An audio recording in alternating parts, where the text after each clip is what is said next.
Hello everyone, welcome to the commerce classes with Pankaj Chopra.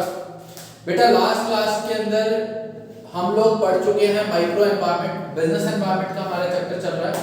Micro environment को हम अच्छे से स्टडी कर चुके हैं और आई होप आप सब लोगों ने उसको एक बार रीडिंग भी ले ली होगी और आपको समझ भी आ गया होगा वो सब कुछ। आज हम पढ़ने वाले हैं मैक्रो एनवायरनमेंट को। मैक्रो एनवायरनमेंट जो है वो मैंने आपको बताया था कि मैक्रो एनवायरनमेंट ब्रॉडली अफेक्ट करता है, या आप बोल सकते हो कि जो माइक्रो है वो एक नैरो कांसेप्ट हो गया और जो मैक्रो है वो एक ब्रॉड कांसेप्ट है in case of business environment. Micro environment मैंने आपको बताया था वो किसी फर्म को, एक इंडस्ट्री के अंदर जितनी फर्म्स हैं उनको वो अलग अलग तरीके से अफेक्ट करता है, लेकिन जो मैक्रो एनवायरनमेंट है वो एक पूरी इंडस्ट्री को सेम तरीके से अफेक्ट करेगा, सेम तरीके से अफेक्ट करेगा बेटा। और इसके जो डायमेंशंस हैं, या मैं आपको बोल सकता हूं जो इसके एलिमेंट्स हैं मैक्रो एनवायरनमेंट के, वो कुछ इस टाइप से हैं। सबसे पहले आपका जो है वो है इकोनॉमिक एनवायरनमेंट। तो बेटा इकोनॉमिक एनवायरनमेंट क्या होता है? इकोनॉमिक एनवायरनमेंट जो है वो तीन फैक्टर्स का टोटल है। इकोनॉमिक एनवायरनमेंट के अंदर क्या आ जाता है? इकोनॉमिक एनवायरनमेंट के अंदर आ जाएंगी economic system, economic conditions, economic policies prevailing in a country. एक कंट्री का इकोनॉमिक सिस्टम कैसा है, इकोनॉमिक कंडीशंस कैसे हैं और इकोनॉमिक पॉलिसीज कैसे हैं, वो सब कुछ उसके इकोनॉमिक एनवायरनमेंट के अंदर आ जाता है बेटा। और अगर बिजनेस इसको कॉन्टिन्यूअस स्कैन करता है, स्टडी करता है इकोनॉमिक एनवायरनमेंट को, तो वो वहां पे सरवाइव कर सकता है, अदरवाइज वो वहां पे सरवाइव नहीं कर पाएगा। ठीक है, इसके कुछ एलिमेंट्स हैं जो आपको रीड आउट करने हैं, जैसे कि major elements of economic environment. Economic system किस टाइप का है वो बहुत अफेक्ट करेगा। इकोनॉमिक सिस्टम में क्या हो सकता है, वहां का जो इकोनॉमिक सिस्टम है आपने पढ़ा है तीन टाइप की इकोनॉमीज होती हैं, सोशलिस्ट, कैपिटलिस्ट और मिक्स्ड इकोनॉमी। तो वो जो वहां का इकोनॉमिक सिस्टम है वो भी आपके बिजनेस को अफेक्ट करेगा कि किस तरीके का वहां का इकोनॉमिक सिस्टम है। ठीक है, next one is economic policies. Economic policies में क्या आ जाता है सर? इकोनॉमिक पॉलिसी में आ जाएगा export import policy, taxation policy, industrial policy. ये सारी की सारी चीजें किसके अंदर आ जाती है बेटा? आपकी इकोनॉमिक पॉलिसीज के अंदर आ जाती है।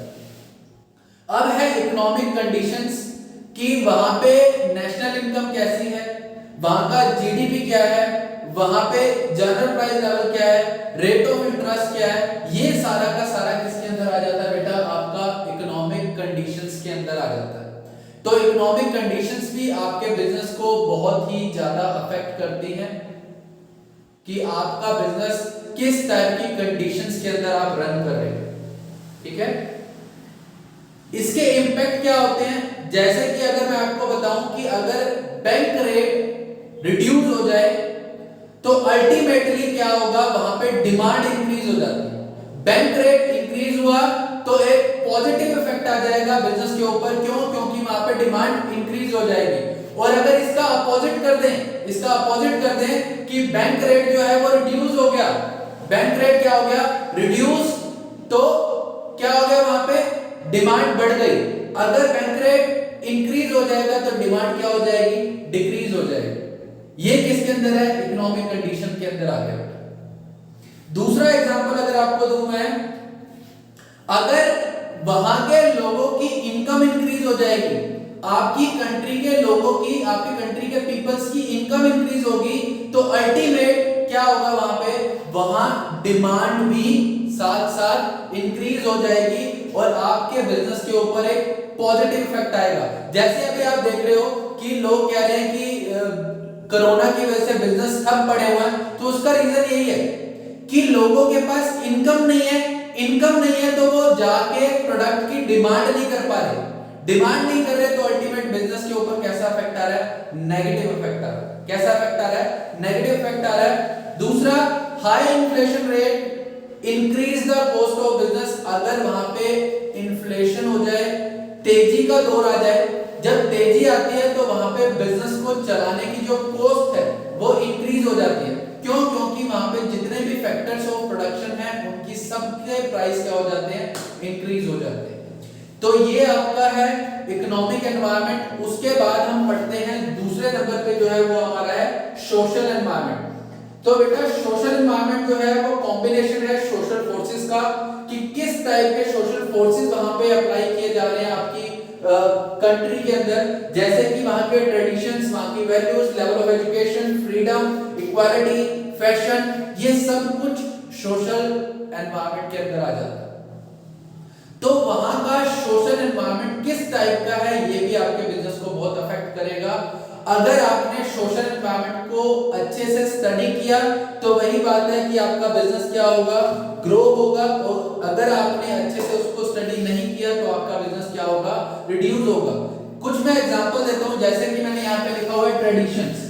ट्रेडिशन का मतलब है प्रथाएं जो चली आ रही है, वहां पे जो पुराने ट्रेडिशंस हैं जो काफी टाइम से चले आ रहे हैं, वो आपके बिजनेस को कैसे अफेक्ट करते हैं। जैसे कि हमारे यहाँ पे काफी सारे फेस्टिवल्स मनाए जाते हैं, जैसे कि दिवाली है, दशहरा है, क्रिसमस है, राखी है।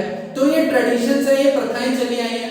तो जब भी कोई फेस्टिवल आता है तो क्या होता है, वहां पे बिजनेस को एक पॉजिटिव इंपैक्ट मिलता है, बिजनेस की सेल्स क्या हो जाती है, इंक्रीज हो जाती है। तो अल्टीमेट क्या होता है, वो बिजनेस के लिए एक पॉजिटिव इफेक्ट आता है। दूसरा है वहां पे फ्रीडम, या फिर मैं आपको बोल सकता हूं वैल्यूज, कि वहां पे कैसी वैल्यूज हैं, फ्रीडम है सोसाइटी के अंदर, सोशल जस्टिस है, इक्वालिटी है। अब जैसे मैं अगर आपको बताऊं, पुराने टाइम के अंदर फ्रीडम कम हुआ करती थी आज के ट्रेडिशन के अकॉर्डिंग या आज की जनरेशन के अकॉर्डिंग। अब क्या है, एक स्टूडेंट को या एक बच्चे को पूरी फ्रीडम दी जाती है कि वो अपना जो भी उसने प्रोडक्ट परचेज करना है उसको वो सिलेक्ट कर सकता है अपने बिहाफ पे। तो ये बिजनेस के लिए एक पॉजिटिव चीज है कि वो कस्टमर को इजीली अट्रैक्ट कर लेते हैं, बजाय इसके कि अगर उसके पेरेंट्स को वो चीज सिलेक्ट करनी हो। उसके बाद है सोशल ट्रेंड्स, कि वहां पे सोशल ट्रेंड्स किस टाइप पे चल रहे हैं, जैसे कि हेल्थ और फिटनेस के लिए इस टाइम पे जो है वो बहुत ज्यादा ट्रेंड में है, हेल्थ और फिटनेस के ऊपर ज्यादा लोग ध्यान दे रहे हैं। तो अल्टीमेट क्या होगा, हेल्थ और फिटनेस से रिलेटेड जितने भी प्रोडक्ट्स हैं उनकी डिमांड क्या हो जाती है, इंक्रीज हो जाती है। ये आपका इंपैक्ट होता है सोशल एनवायरनमेंट का। इसके कुछ एग्जांपल देता हूं मैं, जैसे कि इंडिया के अंदर काफी सारे फेस्टिवल्स मनाए जाते हैं, तो वहां पे काफी सारे बिजनेस अपॉर्चुनिटीज क्रिएट होती हैं। इंडिविजुअल फ्रीडम होने की वजह से क्या होता है, वहां पे मार्केट के अंदर चॉइस आ जाती है, चॉइस अवेलेबल हो जाती है वहां पे। सोशल जस्टिस है, ये एक वैल्यू है जो कि सोशल रिस्पांसिबिलिटी क्रिएट करता है बिजनेस के लिए। इक्वालिटी है, इक्वालिटी भी एक वैल्यू है। वैल्यू क्या है, इक्वालिटी, कि जितने भी आपके पास मेल है चाहे फीमेल है चाहे आपका रिलेटिव है चाहे कोई दूसरा है, अगर वो सिमिलर टाइप का वर्क कर रहा है तो उसको सिमिलर रेम्युनरेशन मिलनी चाहिए। ये क्या है बेटा, आपकी वैल्यूज है। तो इस तरीके से आपका सोशल एनवायरनमेंट आपको अफेक्ट करता है, इसलिए आपको इसको स्टडी करना चाहिए। Next one is technological environment, innovation in technology. आप देख रहे हो कि बिजनेस के अंदर डे बाय डे क्या हो रहा है, इनोवेशंस आ रही है। प्रोडक्ट को प्रोड्यूस करने के लिए इनोवेशन आ रही है, प्रोडक्ट को सेल करने के लिए इनोवेशन आ रही है, वर्किंग एरिया में बिजनेस को रन करने के लिए इनोवेशंस आती जा रही है डे बाय डे। तो अगर आप उन इनोवेशन को अडॉप्ट कर लेते हो तो आपके लिए अपॉर्चुनिटी है। अगर आप उन इनोवेशन को अडॉप्ट नहीं कर पाते तो वो आपके लिए क्या है, थ्रेट है। जैसे कि अभी आप देख रहे हो कि अब जिन स्कूलों ने अभी तक ऑनलाइन क्लासेस स्टार्ट नहीं की है, ये इनोवेशन आई कि स्कूल अब कैसे चल रहे हैं, ऑनलाइन चल रही है क्लासेस। तो जिन्होंने इस इनोवेशन को, इस न्यू टेक्निक को अडॉप्ट नहीं किया, वो स्कूल क्या हो गए, फेल हो गए। जिन्होंने इसको अडॉप्ट कर लिया, अच्छे लेवल पे ले आए, तो उनका स्कूल क्या हो रहा है, सरवाइव कर पा रहा है अभी तक। तो टेक्नोलॉजिकल एनवायरनमेंट जो है उसको इसीलिए स्टडी करना पड़ता है कि टेक्नोलॉजी जो है वो डे बाय डे इनोवेट होती जा रही है, उसके अंदर इनोवेशंस आती जा रही है। तो आप अगर उसको अडॉप्ट नहीं करते तो आपका बिजनेस सरवाइव नहीं कर पाएगा। ठीक है, इसके कुछ एलिमेंट जो हैं टेक्नोलॉजिकल एनवायरनमेंट के, सबसे पहला जो है वो है discovering new ways of producing goods and services. नए नए मेथड आ गए हैं गुड्स और सर्विसेज को प्रोड्यूस करने के। Discovering new methods of operating a business, को ऑपरेट करने के अलग अलग तरीके आ गए हैं। जैसे आपने देखा होगा पुराने जमाने के अंदर दुकानें होती थी, वहीं से बिजनेस को ऑपरेट किया जाता था, लेकिन आजकल ऑनलाइन आप अपने बिजनेस को ऑपरेट कर सकते हो। तो ये टेक्नोलॉजी है, जिसने अडॉप्ट करी वो ग्रो कर गया, जिसने अडॉप्ट नहीं करी वो फेल हो गई। नेक्स्ट कुछ इसके इंपैक्ट बताता हूं। जैसे मैं आपको, जैसे कि टेलीविजन मार्केट के अंदर आया, जैसे ही टेलीविजन मार्केट के अंदर आया तो उसने बहुत बड़ा झटका दिया सिनेमा को और रेडियो इंडस्ट्री को। दूसरा इंपैक्ट, जैसे ही फोटोस्टेट की मशीन मार्केट में आई उसने बहुत बड़ा झटका दिया कार्बन पेपर जो बनाते थे। आपने शायद नहीं देखा होगा, पुराने जमाने के अंदर कॉपी करने के लिए कार्बन लगाए जाते थे कि अगर आपको बिल बनाना है तो उसके नीचे एक कार्बन पेपर लगता था, ऊपर आप जो भी लिखते थे same to same as it is आपकी हैंडराइटिंग में वो नीचे दूसरे पेपर के ऊपर प्रिंट हो जाता था। तो उस टेक्निक के लिए कार्बन पेपर यूज किए जाते थे, लेकिन जैसे ही फोटोस्टेट मशीन आई कार्बन पेपर जो इंडस्ट्री थी वो खत्म हो गई। और एक एग्जांपल लो, जैसे ही सिंथेटिक थ्रेड मार्केट के अंदर आया वैसे ही कॉटन थ्रेड जो था वो मार्केट से बाहर चला गया, वैसे ही वो कॉटन थ्रेड मार्केट से क्या चला गया, बाहर चला गया। उसके बाद है आपका पॉलिटिकल एनवायरनमेंट। पॉलिटिकल एनवायरनमेंट के अंदर क्या जाता है, political condition, political stability, attitude of government, ये सारा पॉलिटिकल एनवायरनमेंट के अंदर है कि पॉलिटिकल कंडीशंस किस टाइप की हैं और स्टेबिलिटी है या नहीं है। अगर सेम गवर्नमेंट कंटिन्यूअस गवर्न करेगी वहां पे तो वो आपके लिए पॉजिटिव फैक्टर रहेगा, क्योंकि आपको उनके रूल्स रेगुलेशंस नॉर्म्स सब इजीली पता होंगे। गवर्नमेंट का एटीट्यूड कैसा है ये भी किसके अंदर आ जाता है, पॉलिटिकल एनवायरनमेंट के अंदर। तो अगर आप कंटिन्यूअस पॉलिटिकल एनवायरनमेंट को स्कैन करते हो अगेन पॉजिटिव इफेक्ट आ जाएगा। आप वहां पे उनको, अगर आपको पता है कि इस टाइम पे पॉलिटिकल कंडीशंस कैसी चल रही हैं तो ये आपके लिए क्या है, एक पॉजिटिव इम्पैक्ट है। ठीक है, अब मैं आपको कुछ इसके एलिमेंट्स बता देता हूं। Political stability in the country, अगर जो जैसे अभी पहले आपने देखा कि काफी लंबे टाइम तक कांग्रेस ने हमारे ऊपर राज किया, कांग्रेस पार्टी थी तो वो स्टेबल रहा, तो बिजनेस को रन करने में एफिशिएंट था, वहां पे इजीली को रन कर पा रहे थे। अब जैसे बीजेपी है वो स्टेबल है। दिल्ली गवर्नमेंट आप देखो वहां पे आप पार्टी जो है, ठीक है, वो स्टेबल है, तो अल्टीमेट आप डेवलपमेंट वहां पे देख सकते हो। पीस इन द कंट्री, अगर युद्ध का टाइम चल रहा है तो दिक्कत है, अगर वहां पे पीस है तो वो आपके लिए थोड़ा सा इजी हो जाएगा। Attitude of the government towards business, अगर गवर्नमेंट का एटीट्यूड बिजनेस की तरफ पॉजिटिव है, मतलब वो बिजनेस को ज्यादा से ज्यादा सपोर्ट करने का ट्राई कर रहे हैं तो वो बिजनेस ग्रो कर जाएगा। लेकिन अगर नेगेटिव है तो बिजनेस क्या हो जाएंगे, बंद होने स्टार्ट हो जाएंगे। Type of government, that is single party government और मल्टी पार्टी गवर्नमेंट, किस टाइप की गवर्नमेंट है आपके पास, सिंगल पार्टी है या फिर मल्टी पार्टी है। अगर सारे ही स्टेट में भी, सारी स्टेट्स के अंदर, सेंटर के अंदर सेम गवर्नमेंट है तो उसका इंपैक्ट अलग आएगा, लेकिन स्टेट में अलग गवर्नमेंट है और सेंटर में अलग गवर्नमेंट है तो उसका इंपैक्ट अलग होता है वहां पे बिजनेस के ऊपर। कुछ एग्जांपल हैं, इन 1977 जनता government adopted a strict attitude towards the multinational company.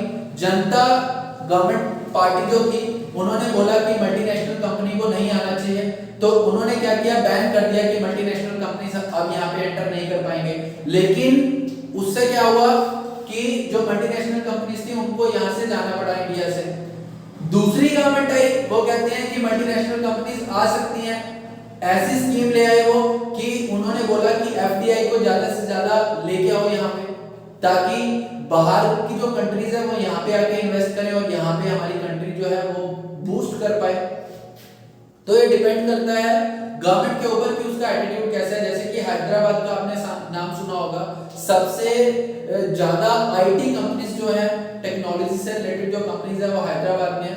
तो ये एक गवर्नमेंट का बिहेवियर है, जो गवर्नमेंट उस पर्टिकुलर स्टेट के बारे में सोचना स्टार्ट कर दे या बिजनेस के बारे में सोचना स्टार्ट कर दे तो उसको डेवलप भी कर सकती है और उसको खत्म भी कर सकती है। ठीक है, last one is legal environment. Legal environment के अंदर क्या आ जाता है, लीगल एनवायरनमेंट के अंदर जो गवर्नमेंट है उसने जो एक्ट्स पास किए हुए हैं या जो जजमेंट आई हुई है या कमीशन ने कोई डिसीजन दिए हुए हैं किसी भी चीजों के ऊपर, तो उनको आपको फॉलो करना पड़ता है। उनको आपको क्या करना पड़ता है, जो भी एक्ट्स हैं, जो भी रूल्स एंड रेगुलेशन है वो लीगल एनवायरनमेंट में आता है। तो उसको आपको फॉलो करना पड़ेगा। अगर आपने रूल्स एंड रेगुलेशंस को, एक्ट्स को, जजमेंट्स को स्टडी नहीं किया तो बिजनेस डाउन। अगर आपने स्टडी किया हुआ और उसके अकॉर्डिंग काम कर रहे हो तो बिजनेस वहां पे आपका ग्रो करने के चांसेस हो जाते हैं। इसके कुछ एलिमेंट हैं, जो भी एक्ट और लेजिस्लेशन पास किए गए गवर्नमेंट ने उसको आपको फॉलो करना पड़ेगा। अलग अलग कमीशन ने या एजेंसीज ने जो डिसीजन लिया उन डिसीजन को फॉलो करना पड़ेगा। जो भी कोर्ट की जजमेंट्स हैं उनको आपको फॉलो करना चाहिए। कुछ मैं आपको एग्जांपल देता हूं इसके। By removing control on capital market a huge amount of capital was collected by issuing various new share in the primary market. अगर कैपिटल मार्केट से गवर्नमेंट अपना कंट्रोल हटा दे तो नए नए शेयर को आप बेच के और वहां पे क्या कर सकते हो, पैसे कलेक्ट, यानी कि कंपनी के लिए कैपिटल कलेक्ट कर सकते हो। दूसरा एग्जांपल है जैसे ही फॉर एफडीआई में रिलैक्सेशन आई उसी के साथ क्या हो गया, वहां पे काफी सारी मल्टीनेशनल कंपनीज जो है वो इंडिया के अंदर आ गई। इसके साथ क्या हो गया, फॉरेन एक्सचेंज रिजर्व जो था कंट्री का वो अल्टीमेट काफी इंक्रीज हो गया। तो एक्ट्स वगैरह जो है वो लीगल एनवायरनमेंट के अंदर आ जाते हैं। आई होप आपको समझ आया होगा। फिर भी अगर कोई दिक्कत हो तो आप मेरे को बता देना। नेक्स्ट वीडियो में हम आपको रिमूव कर देंगे उन प्रॉब्लम्स को, या जो भी डाउट्स होंगे उनको समझा देंगे। और साथ साथ प्लीज जो भी आप क्लास देखते हो साथ ही साथ रीडिंग ले लिया करो बुक से, ताकि वो कॉन्सेप्ट आपके माइंड के अंदर बैठ जाए। ठीक है बेटा, थैंक यू।